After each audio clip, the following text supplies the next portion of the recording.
Okay, welcome, whoever's joining us. There's lots to talk about, so we'll go straight to it. We'll be here for about an hour, I guess. I don't know if we'll cover everything, but we'll try. And if there's other stuff that you have questions on, come, talk to me after if you want, or whatever it is. Okay. So first we'll start with the beginning, just the month of Nisan in general. The month of Nisan, there is a minhag as what we're doing now, which is to review over all of the relevant halachas before Yom Tov. Even if people know, it's still a good thing to go over it. You always hear and find out things that you either forgot or didn't know, or that you remembered, but it just reminds you and sharpens the details. And it also helps us get into the zone.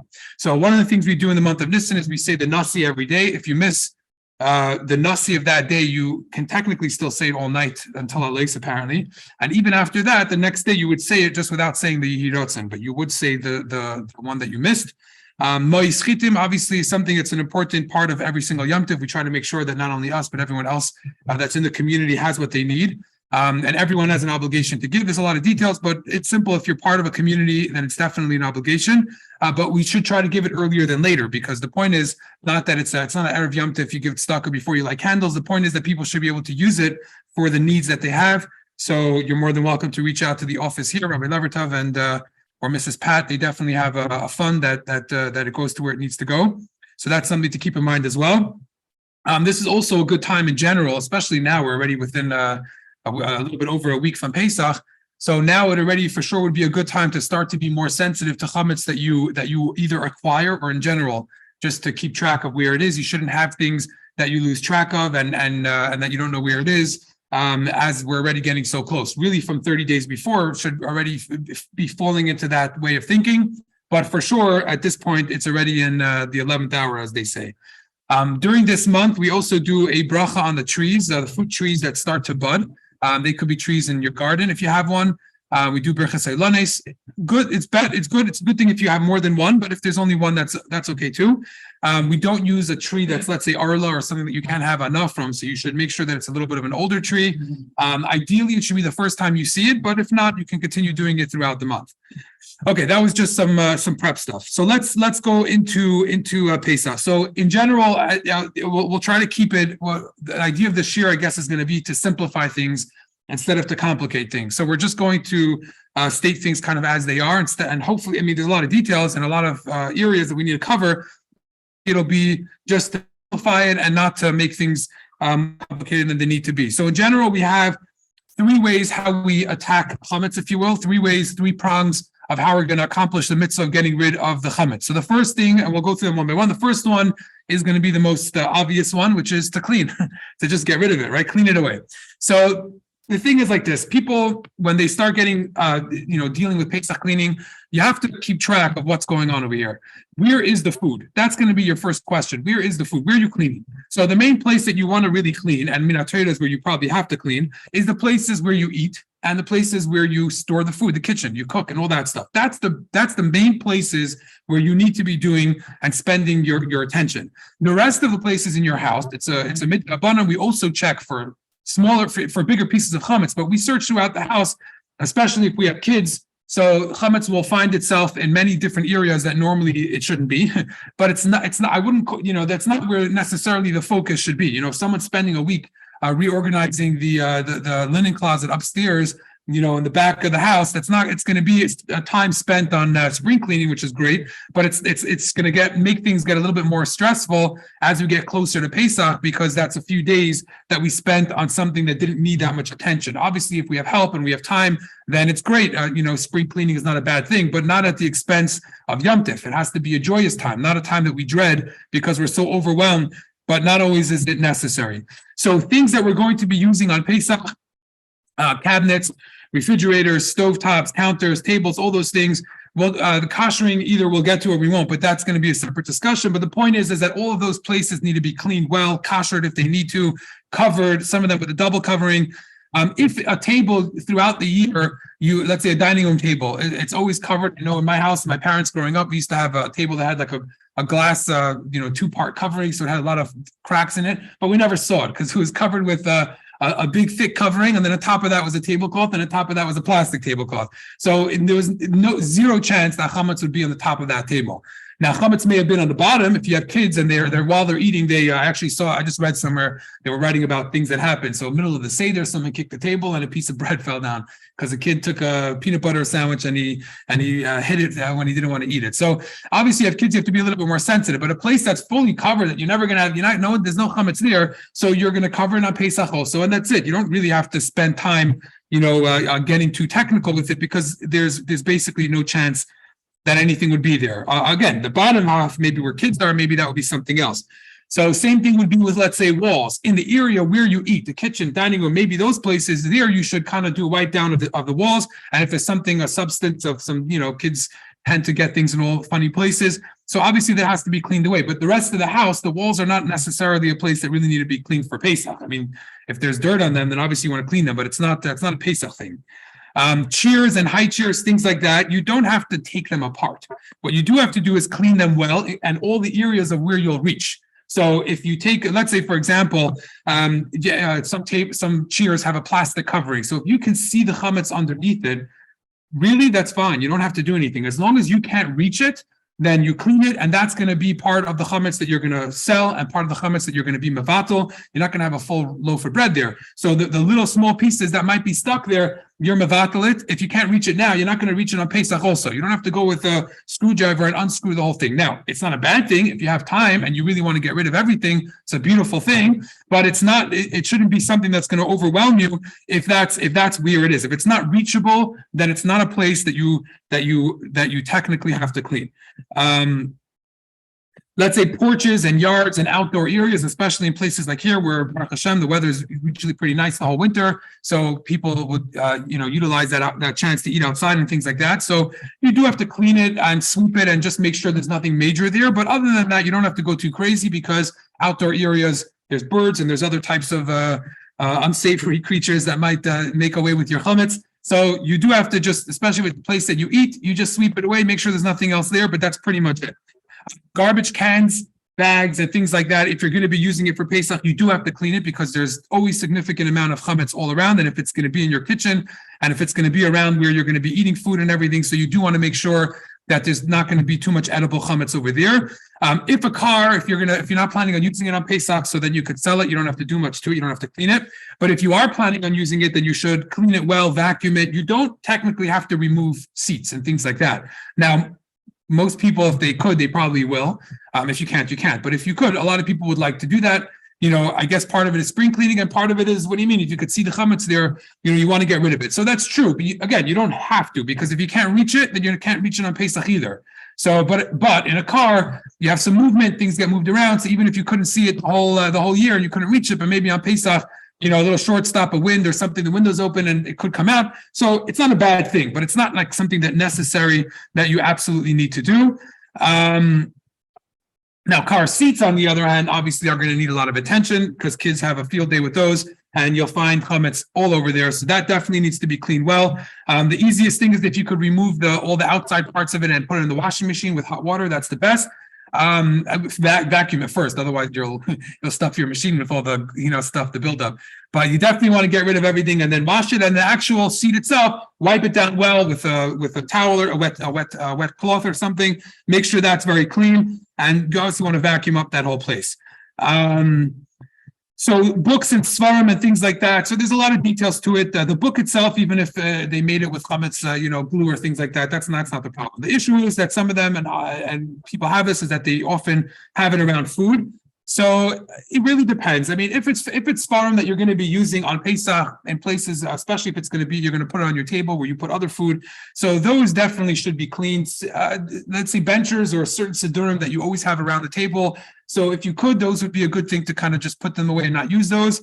Other than that, I mean, svarim that you'll use, they should be cleaned as much as you can. You don't have to go through every single sefer in your whole bookshelf. The ones that you use throughout the year, or the ones that you're going to use on Pesach, those are the ones that you should basically clean. And if a person didn't clean all their svarim and they take one out in the middle of Pesach, so don't use it next to the table. Wash your hands after, and that's pretty much it. Because again, you have small chametz there, which you really were mevatel it. It's not like so you do want to make sure that anything you're going to handle or be around food, that you definitely want to treat it with much more attention. But other than that, that's pretty much it. So the bottom few layers of svarim, if you have kids around, those should be somewhat clean, meaning you don't necessarily have to go through each page by page, but because kids will go there and shove stuff around, you should probably take out the Sfarim and just vacuum around a little bit. You'll find lots of goodies there. But the actual Sfarim, I mean, look, some people will try to be careful the whole year. So if you know that you were basically careful the whole year, so there's not much that you have to really be doing on Pesach, but the ones that you'll use, if you have a certain siddur that you always like to use, or you have a chumash that you're going to use, or a Haggadah, the Haggadah should be put aside. But if it wasn't, or whatever it is, or maybe you're learning a Gemara Saita, let's say, so something that you're going to end up using. So if you could clean it, that's a good thing. You should try to go through it well, and that's that is a good thing to do.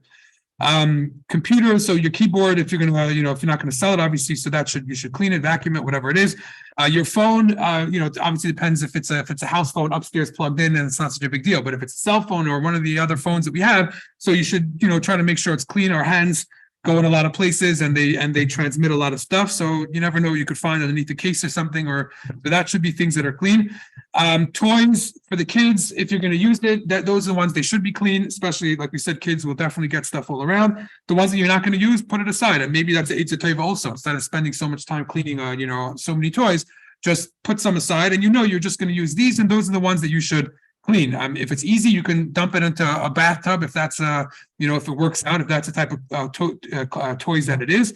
And if not, then you do want to make sure that it's kind of clean. Maybe buy a few new ones if it's easier, so you don't have to worry about it. But the rest of them should be put away and kind of marked off, because there very often will be stuff there. In the bathroom, I mean, obviously kids can also bring stuff into the bathroom, but overall the bathrooms are relatively clean from chametz. The only thing you have to be aware of is different toiletries and things like that. So there are lists, and you can look those up. They change, from time to time. So there you do have to look, because, even though people like to say, well, a dog wouldn't eat it, it's true. A dog wouldn't eat certain parts of it, but a lot of them, it's just that the chametz is really good, and it's a big part of making the makeup of whatever it is. Certain creams, let's say, they use oats or stuff like that. So it is there, and it's not, just because we don't eat it doesn't mean it's not edible. In fact, some toys, or even glue, for example, they actually legally have, for sure, certain glues, maybe ones that they use for kids, they have to legally be able to be digestible, because they're afraid for kids.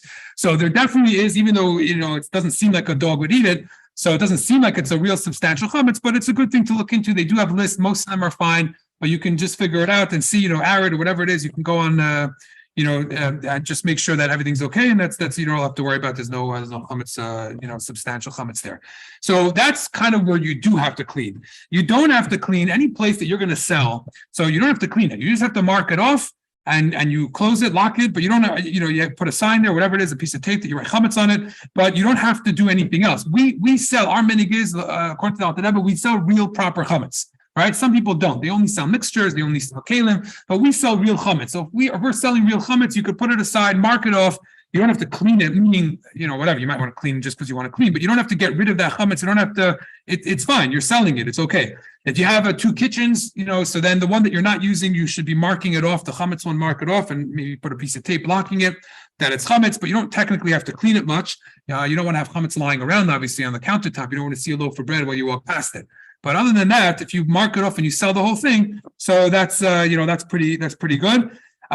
Places that you never really go, and it's for sure that you never go with chametz, they don't really have to be checked. Attic, boiler room, sheds, things like that, because you never bring chametz there. If you do, then, or if it's possible that you do, or if it's an area that the kids go, so then you do want to.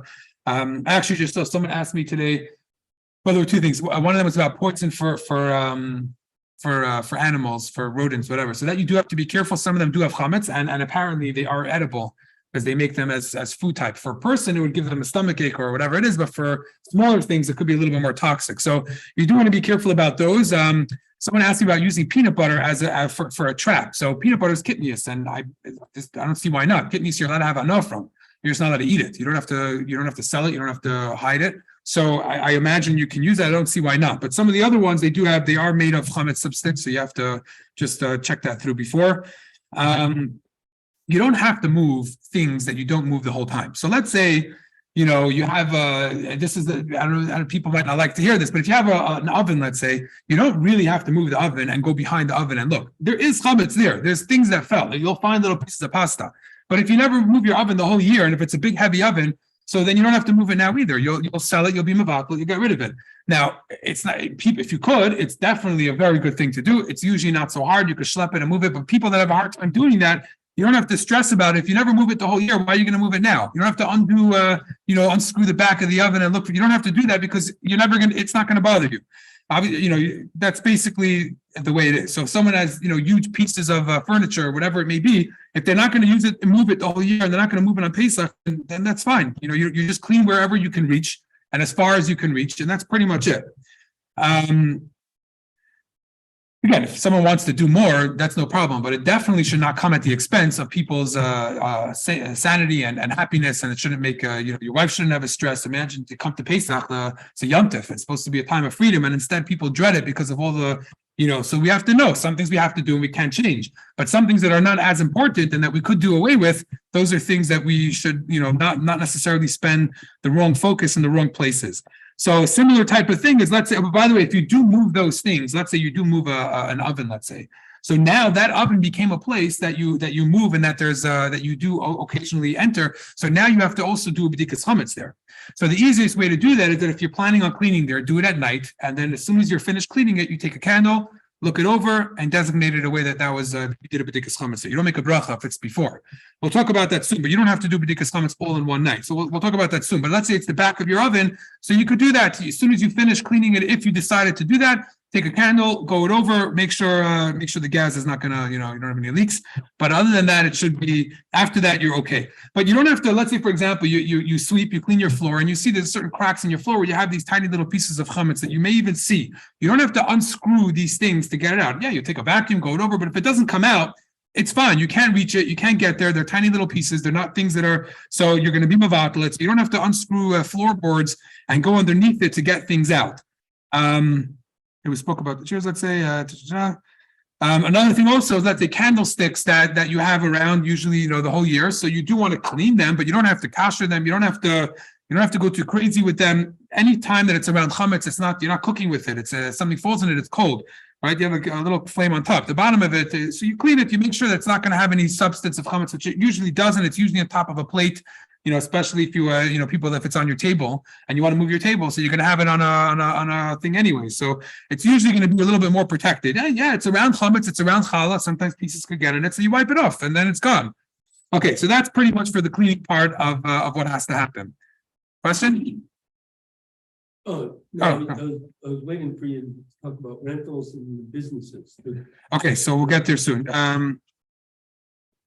Let me just see where I have it. What's the question? Well, you're asking about what in regards to what? I guess you're going to get to rentals and businesses. Okay. Well, what's the question? Because I'm not sure if we'll get there. So it's a house that you're renting. Somebody's renting an apartment or house, whatever. How are you responsible for what's in there? So someone's renting it from you. Yeah. And they have it. It's theirs the whole time. They're there, yeah, the whole time. So what would you be responsible for? Their chametz? So the person who's renting has to do the yeah, it's theirs. Now it gets a little tricky when it comes to like the yeshiva, because there it's a little bit hard to know who owns it. It's like the Bachim have a little bit of right, but the yeshiva could still ask them to move, so they still have a little bit of right. So there they probably either should both sell it or clean it, make sure there's no chametz or whatever it is. But a rental house that you rent to someone else, and then it's totally fine. I mean, what if it's a guy that's there? They're gonna have chametz there the whole time also. So it's not, if you rent it out, it's not yours. You have no right. If you have certain parts of it that you, like certain Airbnbs, they'll write like owner's room or something, and like it's theirs. They lock it away. They keep supplies there, so that you do have to be sensitive for. But because that's yours. But if you're renting it out to someone and they pay you, that's their responsibility. They just we'll leave it at that. Okay. B'dikas chametz. So we do b'dikas chametz, as we know, after Pesach Chavim, after night on the night before b'dikas chametz. We do it then because everyone is home. And because it's we want to do it at night because we want the candle to be used, because the candle helps us, is the best way to do a searching. This is the active part of what we do to get rid of the chametz. Meaning cleaning was one thing, but if you didn't have chametz to clean, you didn't have to clean. But the b'dikas chametz is that's what we're going to do. You don't have to leave it all till that night, as we said earlier. If you wanted, let's say you have certain rooms that a guest room upstairs, clean the guest room. Let's just say that night you go in with the candle. You don't make a bracha, you do b'dikas chametz. I don't think you have to do the 10 pieces. I was trying to see, but it doesn't sound like you have to use the 10 pieces. You do the b'dikas chametz, seal it off, or just designate it that this was checked. No one goes in there with chametz anymore. Now, if you have kids, it's going to be a little bit hard to do that because they probably will bring stuff in and out, more. So if you can close the door and put a thing on it that just says Pesach dik or whatever, and you know that it's safe, so that's fine. Or like we mentioned, if there are places that are going to be hard to do later, but you decided, let's say, behind the oven or whatever it is. So you can check that a few days before. You don't have to wait till the night before, and just make sure that now you decided that was checked, and that's done. That is something you can do. So if you have a car, let's say, so you could the car truly. You could even maybe you could do the bdika by day because there's so many windows, so you could do it, open the doors and the windows, and you could do bdikas chametz visually in that way. But technically, you could do it before. You don't have to wait till that night to do it. You clean it, make sure the whole thing is done, and then you could do it right away, and then designate it. No one else is bringing no food, no chametz comes in here anymore, and then that's it. You don't have to wait till all at once at the same night. But the bracha you only do the night before. So for that, you have to for sure make sure that you have at least one room that wasn't checked yet, at least. And then you can make a bracha with the 10 pieces. Okay, but most people will have a little bit more than just one room. But again, you don't have to leave everything till then.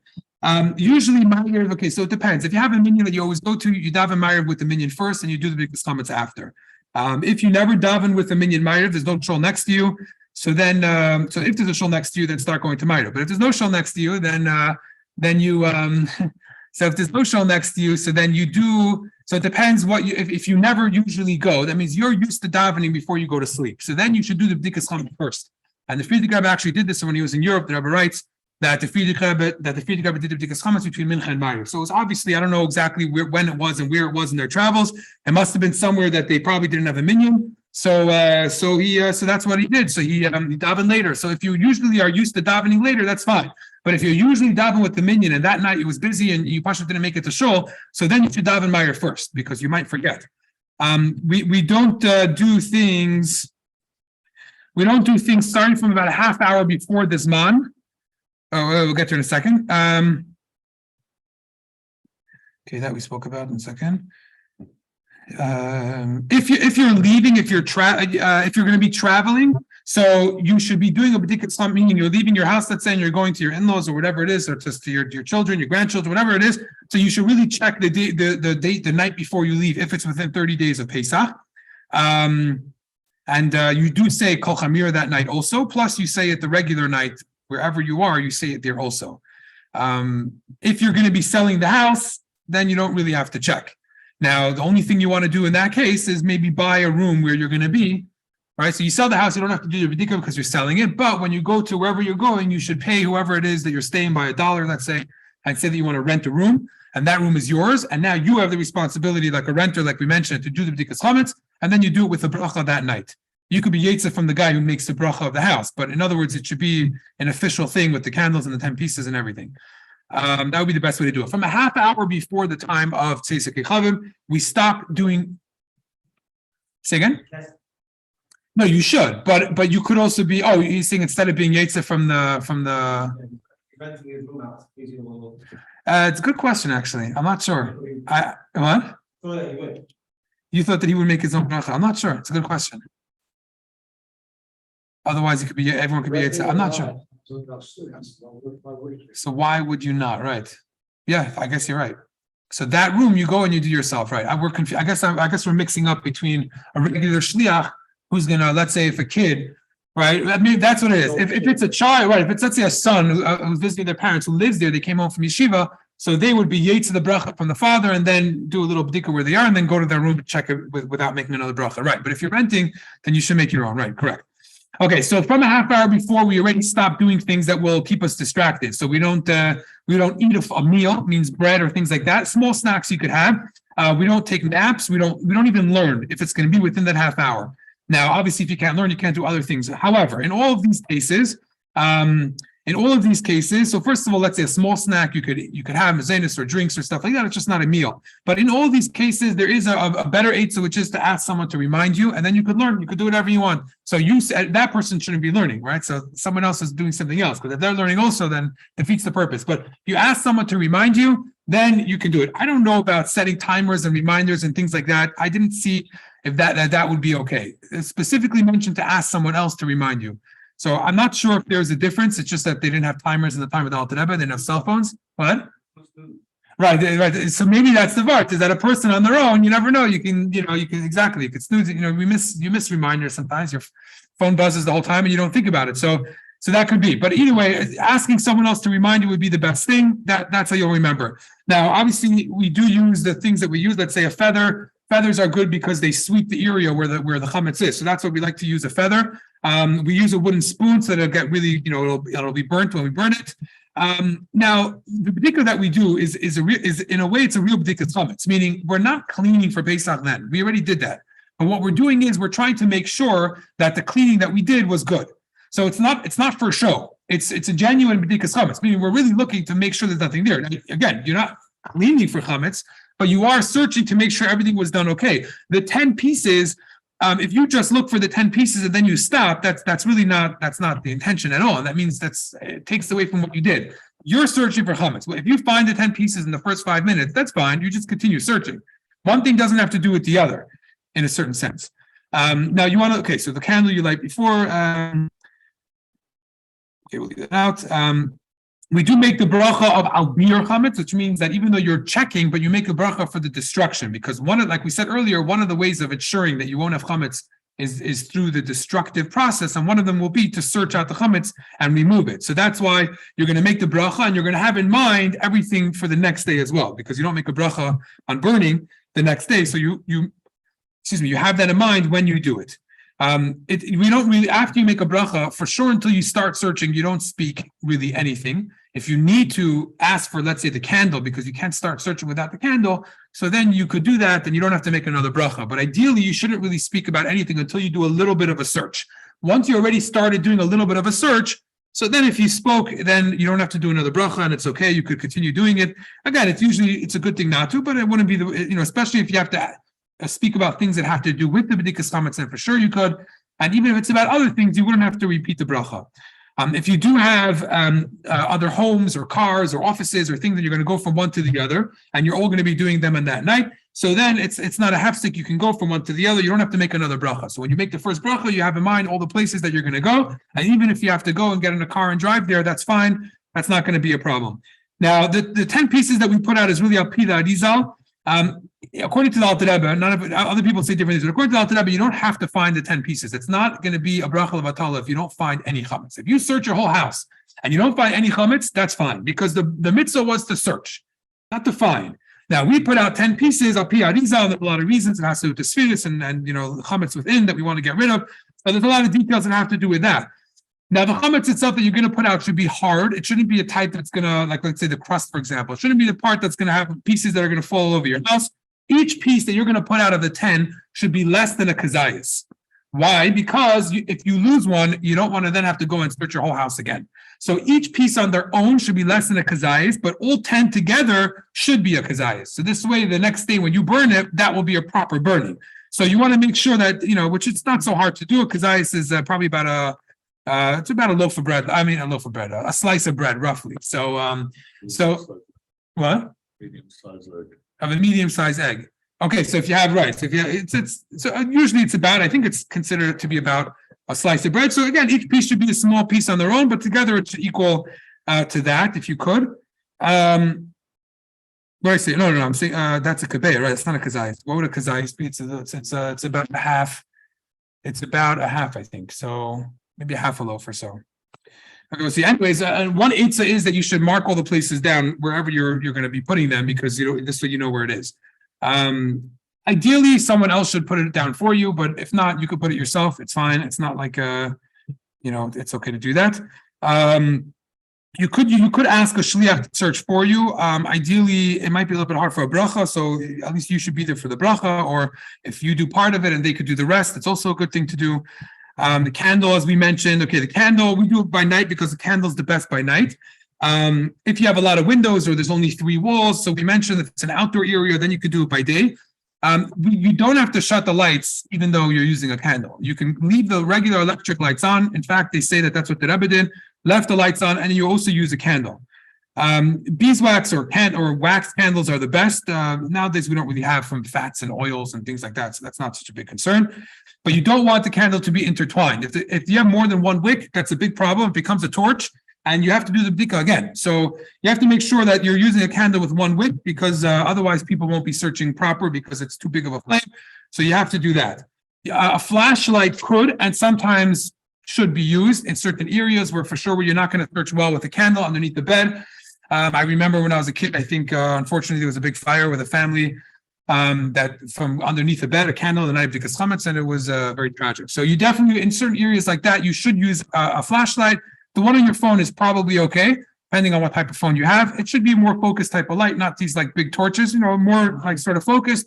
And you can see that you can do quite a good B'dika with that candle, with that flashlight, maybe even better than usual. Where you need to search. So we kind of discussed a lot of it in terms of the places that we mentioned about cleaning. So again, the places where chametz are brought in, those you have to make sure you're searching for chametz. Places that you may have gone in, so you also, at least with the Rabbanan, you should check there. Wherever kids are, that's going to add a lot of it. Places that you never go with chametz, then you don't have to. If you're planning on saving chametz till the next day or something like that, and you're going to sell it, so again, you don't have to do b'dikas chametz there. You can just when you're the next day when you're finished eating, if you're selling it, seal it off, and if you're planning on just cleaning it, so you clean it well, and then you could just do a b'dikas chametz after, just go over it, that type of thing. We mentioned if you're not going to reach things, okay, that we did already. You could have so someone that's someone that's saying yeshiva, that type of thing. So it depends if the building will be used. So obviously it should be clean for chametz, nothing should be around. And they should ask someone to do the b'dikas chametz for them on that night, which may or may not be possible. So if it's not going to be possible, they should do b'dikas chametz the day before they leave, and they should sell their chametz. The yeshiva should probably sell it as well, because like we said earlier, it's hard to know who has what. If you're renting, can we mention that? Then if you're renting in a house or hotel, if you get there before the time of the b'dikas chametz, then you really have to be doing that b'dikas chametz as well. If you're coming after and you only get the keys after, so then the owner really was the one that had to check the night before. So it depends on when you're getting there. If you're getting there after this month, so you have to do in your house also before you leave. What?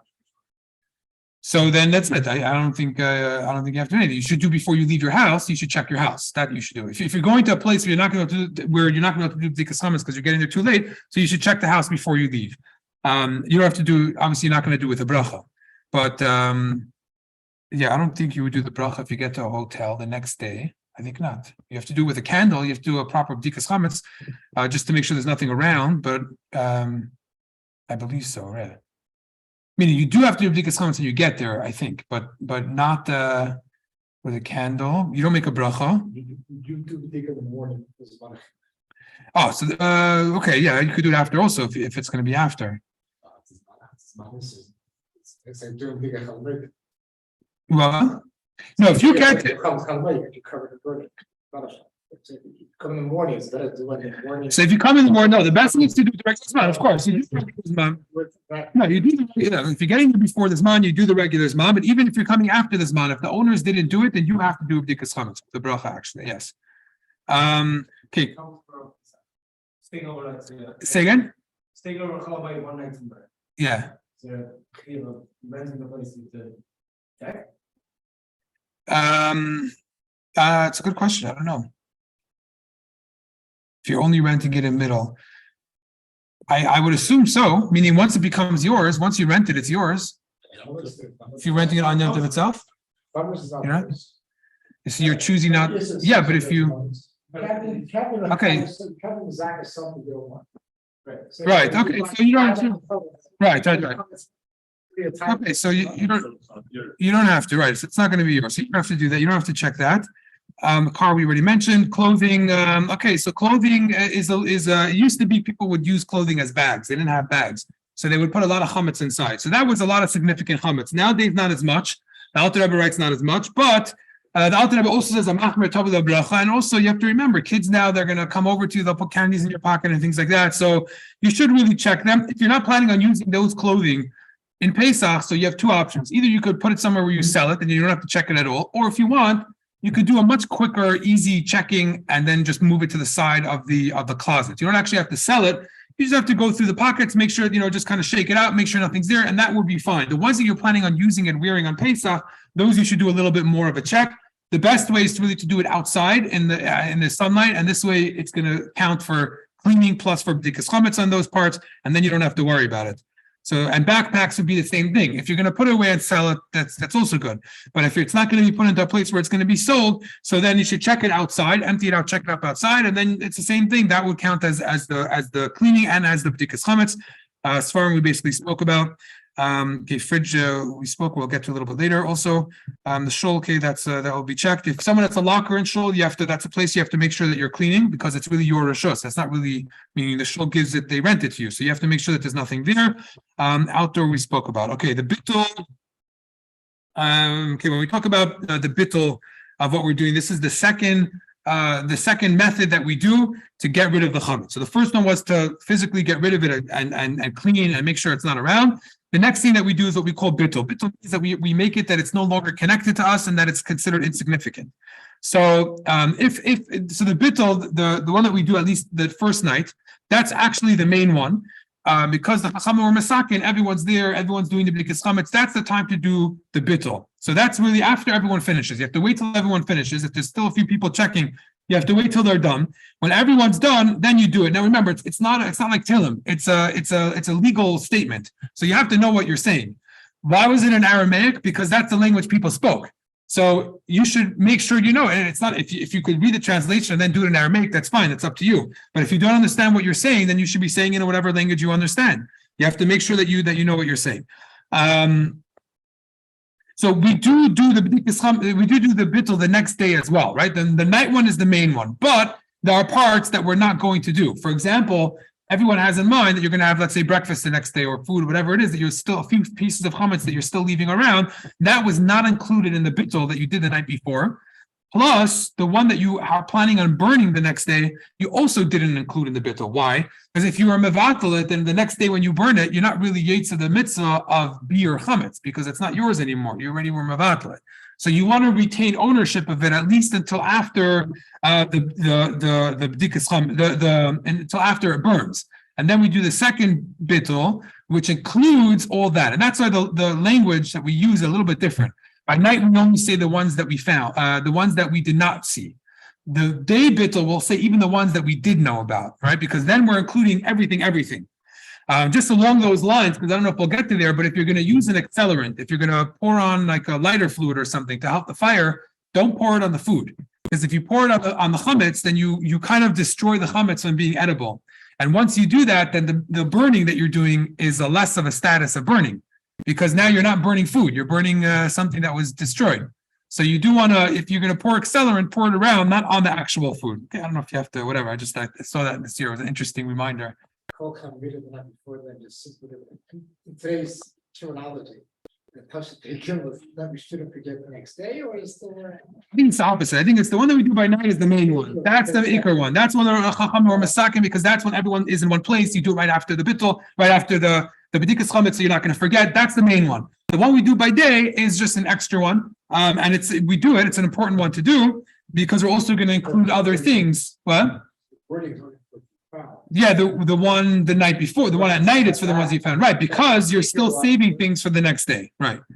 Okay, I guess the thing that's I don't want to get carried away with that. After the b'dikas chametz, after you finish the b'dikas chametz, you have to be careful, make sure it's not going to get lost, and don't leave it in a place where the kids can get to it, because otherwise it can complicate things. So you put it away somewhere.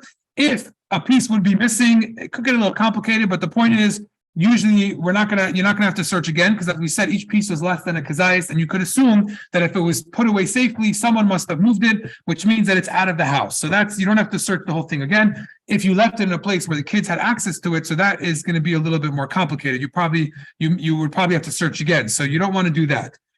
If you're not going to find it after you search for it, even after the kids did it, and now it's already this mom, so you're mevatel it again. Which really you did, but I guess you do it again just to be more specific about these things that you lost and were just looking for, and that's the best you could do. Each piece was less than a kazayit, so it would be okay. Now, another thing also is about there's two things. Number one, you burn it, you have to burn it until it's a non-food. So just singeing the edges is not going to work. You have to make sure until it's not edible. That's number one. And number two is that if you decide that you just want to get rid of it by throwing it in the trash, so then you have to realize and think what type of trash you're throwing it into. If it's your bin that's in your yard, it's not going to help you just because you moved it from the bag into the bin. It's still yours. Now, if it's a multi-family house, it's also not going to work because you still have ownership over it. If it's a city-owned bin, then it's fine because that's not yours. So, for example, in my house, we have an alleyway where they put up these big bins every couple of houses. And it's it. It's no one's property. It's the city's property. It's the city's bins. So they come around, they collect it every once a week, but that's not mine. I don't have to, I'm saying it's not my reshus, it's a public property. So that would be something that would be okay to do. So don't come, sorry? If the bid is owned by the city, but it's in your property. So no, so that's not really, because it is you have it's yours, meaning you're responsible for what's inside of it and everything like that. That's why it's in your property. What? Technically renting it. If you're renting what? Basically, pay the garbage bill, okay, it's like a rental. Apparently it's still yours. Yeah, I don't know how, yeah, I mean.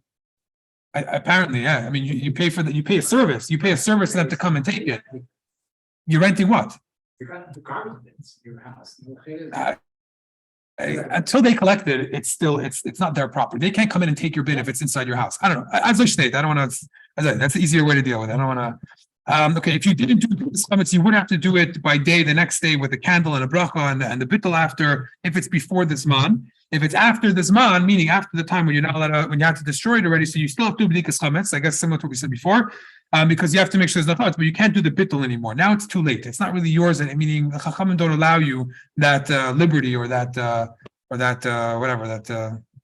Privilege, I guess you can say, of being mevatel because it's after this month. So that you can't do. You just have to check the whole thing, make sure it's not around. This is just a side point because I don't know how far we'll get. If you find chametz on Pesach, yeah, usually what's the way everyone knows is that you cover it if it's on Yom Tif and you burn it in Chol Hamoed and after Yom Tif, right? That's usually the way we go about it. So that's not really the way it works anymore because we sell all our chametz, including real chametz.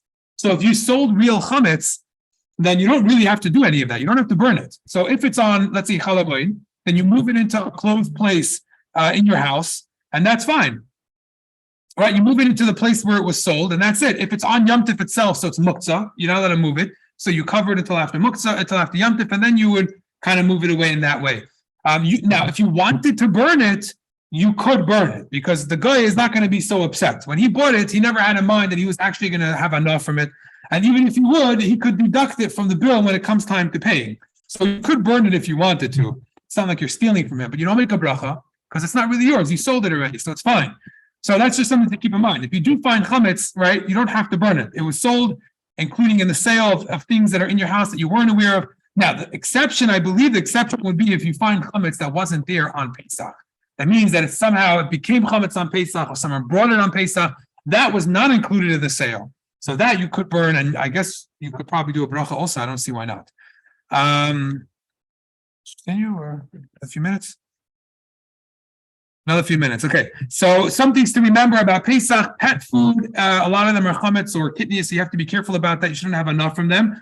So if the animal has to eat chametz, well, I mean, apparently they sell types that are not chametz. I'm not particular or familiar with all of them, but from what I understand, dogs, let's say, don't mind eating meat or something, so you could always find other things like that they could eat. So I don't know that you have to know your particular. Speak to your vet, and you don't end up with a dead animal. But apparently there are things you can do. If not, then you have to sell it to a guy, and I believe you have to give the animal to the guy also, meaning not just the bill of sale, but I think you can't be running around your house if it's yours, especially if it's going to be eating chametz. But another thing similar along those lines, that if you're going to, I guess unless it's a fish or something, if it's a fish. So I think someone told me that in a tank, right, that you could just, if it has a little extended release, 7-day or 14-day thing, so you could just sell the tank basically. So that's that might be something that could work. Maybe cover where the chametz is, block it. Maybe if you have to, I don't know. But if you do go to the zoo, you have to be careful, right? That if you don't feed the animals in the zoo, right? Sounds like you don't feed animals in the zoo because a lot of times they have chametz there, and you're not allowed to have hana. Hana doesn't only mean your animal getting fed.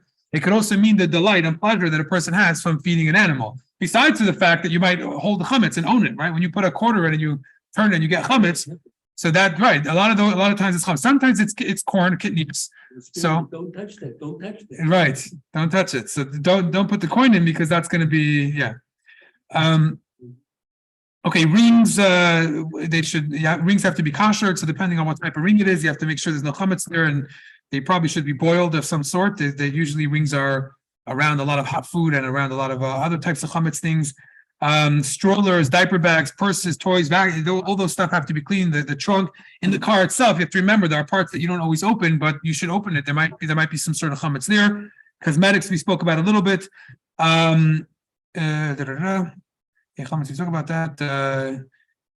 Okay, teeth and things like that. It depends if it's a temporary filling or if it's a permanent one. If it's a permanent one, that it is what it is. If it's a temporary one, try not to get it within 30 days. Okay, whatever.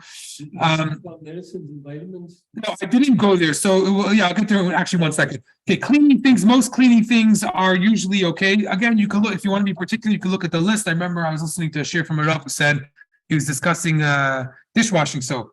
So he said that dishwashing soap is basically you could buy the kosher company where they basically charge you 3 times as much and they dilute it 5 times. So it doesn't work. So if it doesn't work, so there's a list of a lot of the regular companies that are totally fine for Pesach also. So I guess it changes slightly every year. So just see which ones that work. And it doesn't seem that there's a significant difference between the Geffen diluted one and that doesn't work and the regular ones. Now about leaving things in your fridge. So if it's a lot of times it's not real chametz, right? Sometimes people have that say medicines, for example. Sometimes it's kidneys or vitamins or things like that. So that you don't have to sell. You're allowed to keep that. So you do want to have it separate from everything, but it's not a problem to leave there. If it's real chametz, so then you should if you need it, you could leave it in the freezer or fridge, but it should be obviously I'm talking about a fridge that you're using. If you're not using it and you're selling it, then it's not a problem at all. But if you're going to be using that same fridge or freezer, you should build kind of like a little like mechitza type of thing. Take a few pieces of cardboard, build a little box around it, and keep it separate from everything else. Even though you're selling it, but it's the good chametz and it's right in front of your face and it's a gluska yafa, it shouldn't really be around. Okay, so that's kind of the way that would be. Now about medicine and the first rule of medicine is that if it's anything that's a serious medication that someone needs that'll have detrimental effect and who knows where it'll go, then obviously you take it without any concern. I don't know how many medicines have chametz, but a lot of them have more kidneys than chametz. But let's assume it is some sort of chametz thing. If you can get your doctor to approve one that doesn't have chametz, and again, you can look at the list. A lot of them they have lists of things that either are or aren't chametz. So if the doctor approves it, fine. If not, you take it. You don't think twice. Kidneys is a much lesser level of an issue. Kidneys is not the same level, or it's not really chametz to the same degree. Ashkenazim, we don't like it for different reasons. It looks similar to chametz and things like that. So I guess that's for another share, the background of kidneys. But the point is that it's not as severe as regular chametz. So for someone who's unwell, they could have chametz, and that includes, by the way, children. Let's say in their baby food, a lot of them are made from kidneys. So the only thing is that we want to keep the kalim separate. So if you're using regular kalim with kidneys, so for someone that needs it, so they should have separate kalim. That's the only, maybe don't wash it by the sink, wash it in the bathroom or somewhere, and things like that. But if you can get medicine without chametz, again, you look at a list, that's great. If not, then you take it and you don't worry about it. And again, some people they try to make it that it doesn't taste good or something like that, but that's already things that are like candy flavored or good tasting medicine. That's already, if it's chametz, it's a little bit more of a concern depending on how important it is to a person. But a lot of them are you just swallow, they don't even taste good, so it's not really derech achila. So there's room to, for those types of things. Vitamins are more of an issue. Vitamins, we would probably stay away from, unless it's something that someone needs, like someone's deficient in certain things and it could have a long-term effect. So then obviously you want to talk to, a Rav or whatever it is. But if it's just vitamins, that people like to take, try to do without it for a couple of days, it usually won't have that much of an issue. Okay, we'll go with that. Okay, the last thing we do, I guess the third thing that we do is that we said 2 things. Number 1 is you check. Number 2 is your mevatla, you nullify it, and number 3 is you sell it. That's the third thing that we do. So anyone that's coming that has their own chametz, let's say kids from yeshiva or stuff like that, so they should verbally tell their father to include it in the sale with the Rav, and they should do that. The Rav is a shliach selling it for you. You're not selling it to the Rav. So you authorize the Rav to sell it for you. There isn't many people like to do it with, let's say, in person, where they could pick up a handkerchief and make some sort of kinyan, but you don't necessarily have to. A lot of people do it online without doing that at all. So it also would be a good thing to have a list before you go. In other words, you don't have to sit down by the Rav and take an hour to go through everything. You can write a whole thing before and just either rewrite it or give him that list. So you can do it a little bit before. A person who's traveling, what? Everything. I just write that. Right now, I don't see it. So when you write an address, what are you writing? The house? You're selling your whole house? So you do write an all chametz that you don't know, which is why if you didn't include something, it would be fine at the end of the day. But we try to be very specific. So if you'll say in the kitchen, Right, so I don't know if you have to say the cabinet on the right, unless you're doing section by section, but you can write the cabinets that are marked off chametz in the kitchen. If you have one area, or let's say it's the left side of the pantry, so you could write the left side of the pantry, and things like that, but you don't have to get into shelf by shelf or drawer by drawer. It doesn't sound like it. But to just say you're not selling, you're not really selling the house, well, it depends. Maybe you are, you might be selling the house, depending on what you're doing. Depending on which way, okay, so now someone who's traveling, depending on which direction you're traveling. If you're traveling where Yom Tov is going to come in earlier, so let's say you're going to New York, so you should be selling your chametz in New York, because for that person, Pesach already came in. Obviously, if no one's home, if people are here, then you have to appoint someone here to sell it, because they'll still be here enjoying chametz that you sold. That's not really going to work. So appoint someone here that will sell it for you. But if everyone is going to be back east, so you sell it on the earlier time zone, and even though at the end of Yom Tif, the Rav is going to buy it back, and it's still going to be Yom Tif for you, right, where you are. So it's not going to be a problem there either, meaning that in Arizona, let's just say it's still going to be Yom Tif, but the Rav in New York already bought back the chametz. But that's fine, because a person, you can delay your reacquisition because it's not a schus for you. You don't want it, so you can delay it would end up being that you don't actually acquire it until the right time, but you should sell it in that way. Same thing with Eretz Yisrael to America, it would be the same thing. Okay, we'll just kind of, that's to keep that part simple. In theory, the guy should be able to come in and access the chametz. Nothing should be, it shouldn't be in a way that he wouldn't be able to get it. I think people used to actually give a key to the Rav also. So nowadays, I don't think people do that so much, but that definitely used to be that if he did want to go, he should really go, which means that in a sense, you're selling that area. Let's say you're selling a certain thing. So really it's let's say you sold the room. It's really the guy's room. You shouldn't really be going in there. It's not yours. Now, apparently, if you do need something, you could kind of pass it to there is a sort of condition of an easement that you could pass it if you need to go through. So really, so you could. At the end of the day, if you need to go past something that was sold, you could do it. But it's a good thing if you can designate the room and do it that way. It is an idea to get people to sell, even though they're not from and they're going to be using and eating their chametz. The Rebbe does speak about the different benefits that could be there. So there is a good thing to do that. So, right, okay, so again, like we said earlier, if you forgot to specify a certain thing in the house, that's fine, because the lashon is b'kol makom, in any place where it may be in the house. So even though you forgot a certain corner, that's okay. You do want to be specific because it's a real sale, but if you forgot something, that would be okay. And if someone forgot to sell completely, but usually every year they do it by, let's say Chabad of Arizona. So Chabad of Arizona, in theory, will include people that usually do, even if they forgot this year. It's part of the nusach usually. So because of that, it's whatever. If it comes to that, you talk to someone, but usually it's included in the sale retroactively or preemptively, I guess I should say better. So a little bit, it wouldn't be such a big deal, but you shouldn't forget. You have to make sure sell it. Some people actually like to sell it even before they do b'dikas chametz. So you should make sure that's if that's possible, it's a good thing to do. Okay, I guess there's more, but I think talk about kashering or just anyone want to ask anything or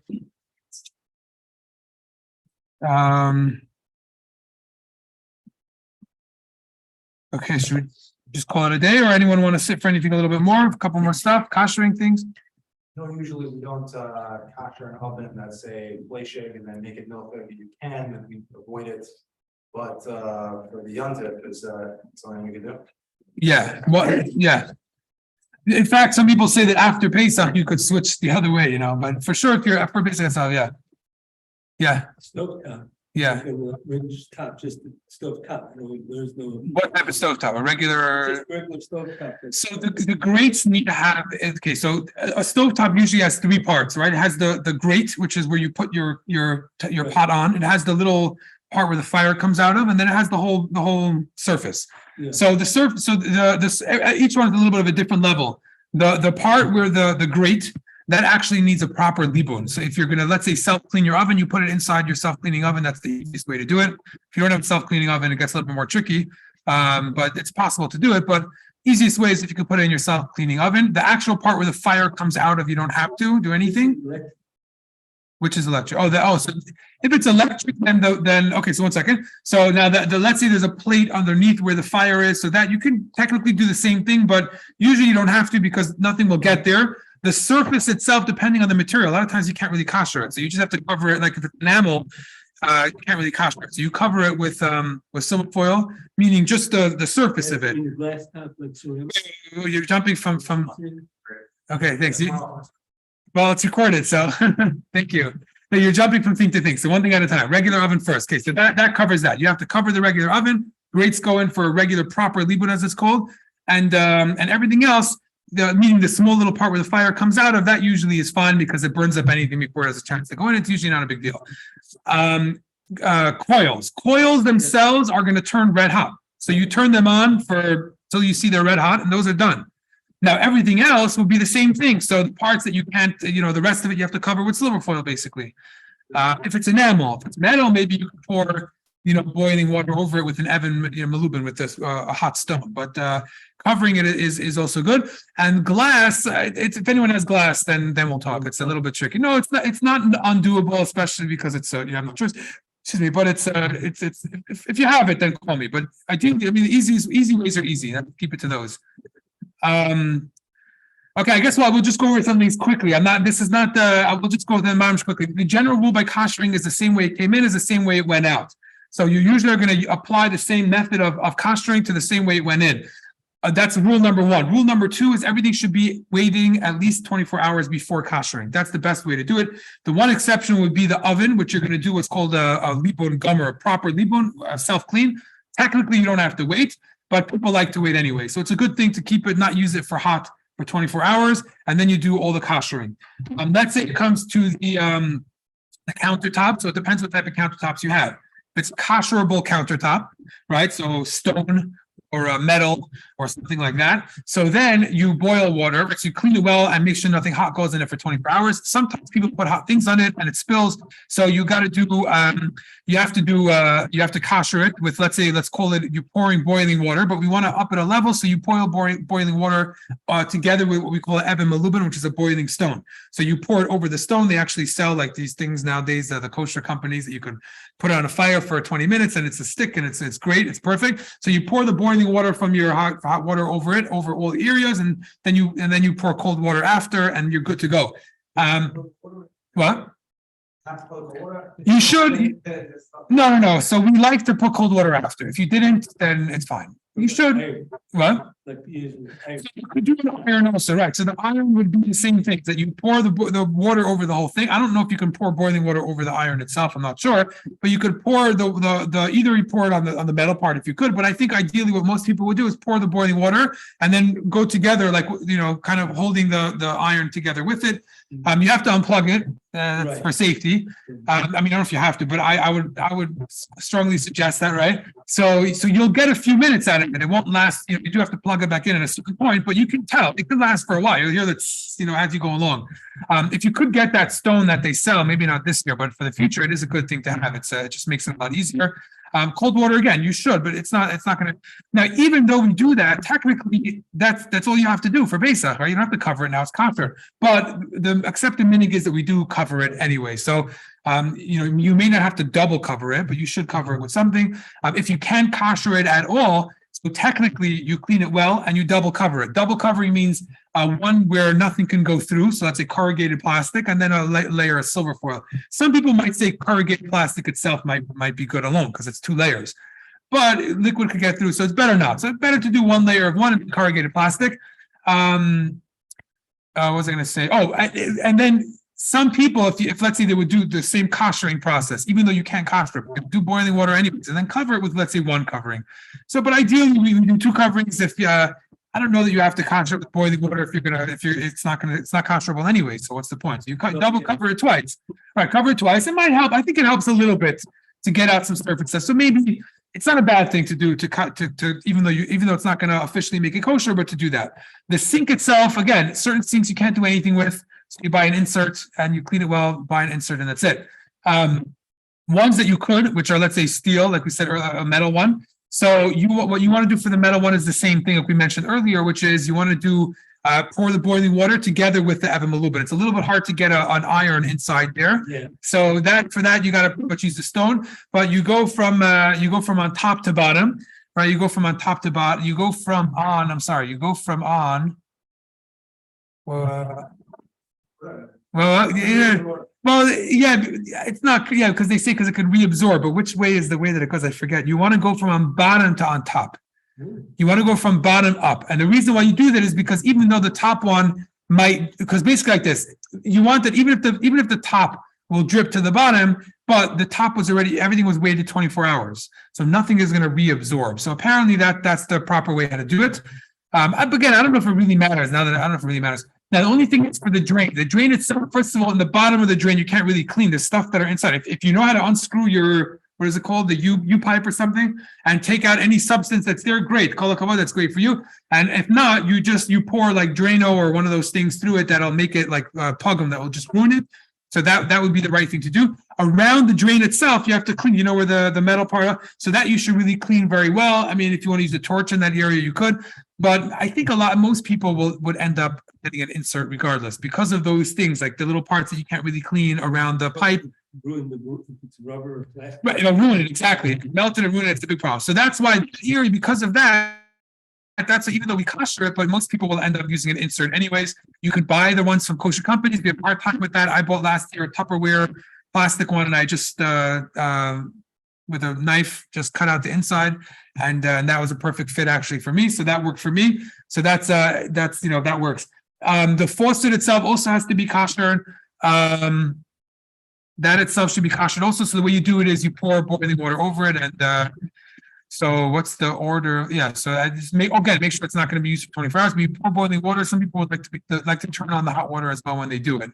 So what? So it depends. Not always could you. I don't know. Meaning for parts of it, people would say yes, but again, let's say use a blowtorch. You're going to go to your handles where there's rubber gaskets and things. Are you really going to do it well? So that area, right? So you could do half and half, but is there a point then? I don't know. So some people say it's easier, but I don't know. Again, I found that if I have that stone and the hot water, you just go.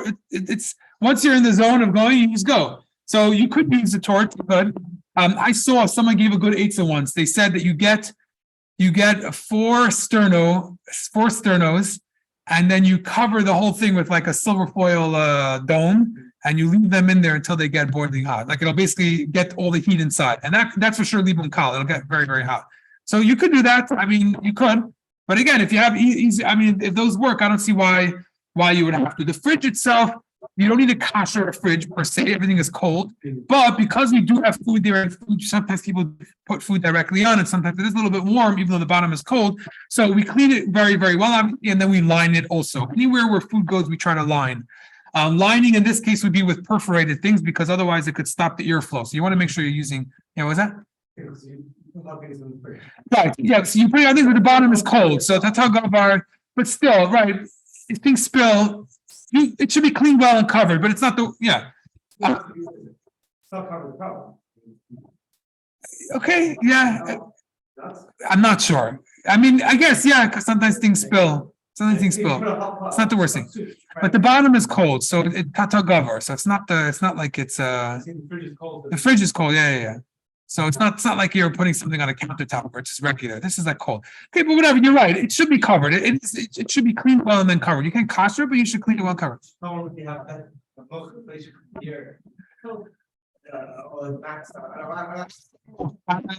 Again, some people do. I mean, a lot of people don't like to put things hot into the fridge regardless because it could ruin the temperature. So it's not so often that people will put in things that are hot. Even Friday night soup, people don't. Right. So okay. So if you do, it should be on a trivet or something. You should put it on something. Yeah. You should put a napkin underneath or something. You should put something, maybe more than a napkin. If you're putting it in while it's hot, then you should put something underneath. The areas that also need to be taken care of are the cracks. All right. A lot of it you could take out and put into your tub and just clean. That's the easiest way to do it. But let's say the rubber seal around the edges and the handle where you put your hands, all those areas are going to have chametz. Those all should be cleaned well. My freezer, when I was cleaning that out and let it defrost. Yeah. And on top, there's the rubber gasket. Yeah. Okay, that has a crack in it. So we use the dairy, what do you call convention oven on top of the freezer. So what happens is all this got into there, it's cracks. So I had to take a toothbrush and I had to take it. Right. Go through it. Right. Yeah. So you have to look at all these things and see, and see what's going on over there. Was there anything else? I think that's basically it. No, the oven and the fridge and the counters and the kitchen. The thing. Most pots and pans we don't really kosher for Pesach anymore. Meaning, can you? Yeah, there's ways how to do it, and But should we go in? I mean, it's really we don't really do that. We buy separate stuff. We try not to kosher anything in general. Meaning, kalim. There are things you can't kosher, so you have no choice. Like microwaves, for example, and microwaves. I mean, whatever. Everyone has different opinions of if you can and how you can, or whatever. But for sure, for Pesach, it's really not a good thing to do. And dishwashers also, right? Technically, there are sometimes how you could, depending on the material, and if you could increase the heat in the bottom.